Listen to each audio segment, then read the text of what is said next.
Alright,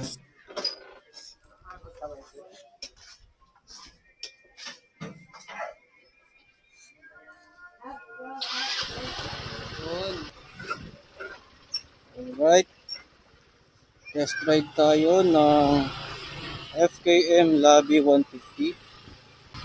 Bali, ginawan ko na ng vlog to dati, yung features and specs. Kaso walang test ride. Ngayon naman ang test ride.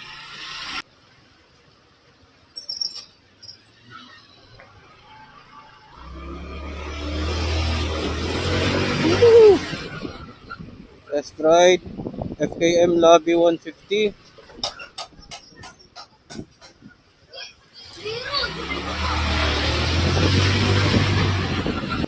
Napaka-komportable drive nitong Lobby 150.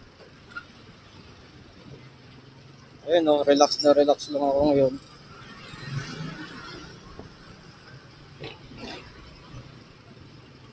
Napaka-smooth din ng andar niya. Hindi siya matagtag.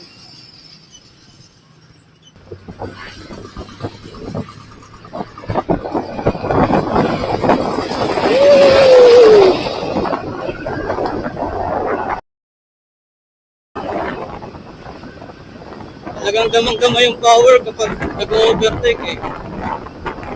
Napaka-smooth lang talaga na itong Lobby 150. Madali siyang makasanayan. Magaan lang din. Bagay na bagay sa mga newbie rider.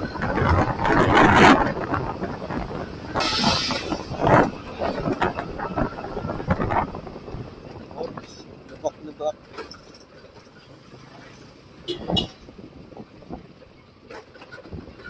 So, okay naman siya guys, ito idaan sa mga lubak-lubak dahil naka dual sport tire naman to.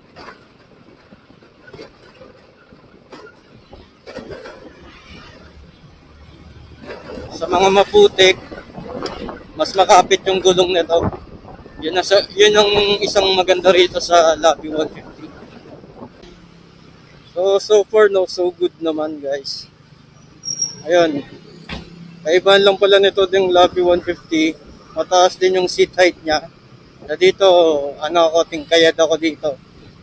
Pero manageable naman, kayang-kaya naman. Ang height ko pala ay 5'4". Siguro kung ikaw ay 5'6" o 5'7", nakalapat na yung paa mo dito. Sa mga height ko kasi na 5'4", medyo tingkayad pa. Ayan. Try natin siya ibirit mamaya. Ayan guys. So habang dinadrive ko to, may napapansin din talaga akong pangilan-ngilan na tumilingon dito sa motor.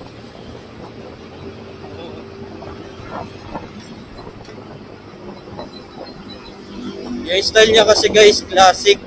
Mukha talaga siyang mamahalin na scooter. Dahil sa chrome niya na design, nagmumukha siyang mamahalin na scooter. Grabe.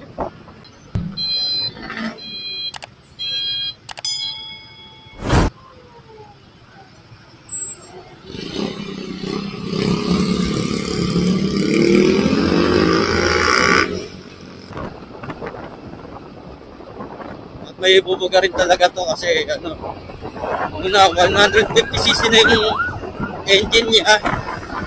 Tapos kahit padaan ka naman sa mga medyo off-road ay panigurado naman na mas makapit yung gulong niya. Hindi kayo basta-basta madudulas dito.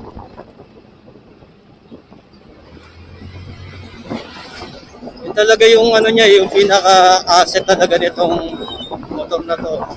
Bukod sa classic 150cc, tapos naka-dual sport tire na. Mas malaki rin yung tangke. Grabe, ang daming magagandang katangian itong Lobby 150. Tapos ang price lang nito ay 86,900. So,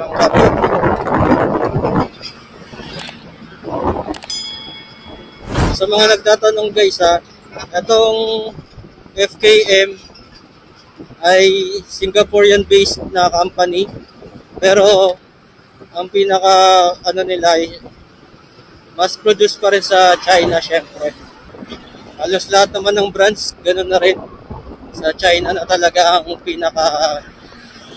pinaka manufacture. Tapos dito sa Pilipinas, dinadala siya dito na total knockdown. As in, kalas-kalas siya, tapos dito na siya ina-assemble. Ang planta nito ay nandun sa Pampanga. So yan,